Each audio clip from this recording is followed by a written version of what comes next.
ناظرین، آج ہمارے پروگرام اسلام کے سفر میں ہمارا موضوع ہے حضرت محمد صلی اللہ علیہ وآلہ وسلم کی مکی زندگی۔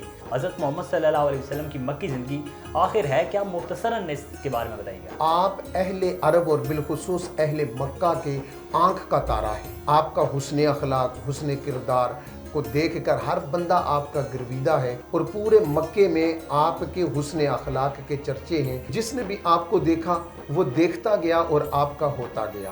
مکی زندگی میں مشکلات کون سی آئیں؟ کچھ ایسے حالات یا واقعات؟ جناب، مکی زندگی کا میں یوں اگر کہوں کہ ایک ایک لمحہ، ایک ایک دن، ایک ایک گھنٹہ جو ہے وہ مصائب مشکلات کا رہا تو یہ بے جانا ہوگا۔ وہی مکہ شہر ہے، وہی حرم پاک ہے، وہاں پر آپ پر پابندی لگتی ہے، اور 3 سال تک آپ شاب ابی طالب میں محصور رہتے ہیں۔ رات کی سیاہی میں میرے پاک نبی اس مکہ کو چھوڑ رہے ہیں اور پہاڑ کی بلندی پہ جا کر پیچھے مڑ کر شہر مکہ کو مخاطب کر کے کہتے ہیں، اے شہر مکہ، مجھے تجھ سے بڑی محبت ہے، اگر تیرے شہر والے مجھے یہاں سے ہجرت پہ مجبور نہ کرتے تو یقیناً میں تجھے چھوڑ کے کہیں اور نہ جاتا۔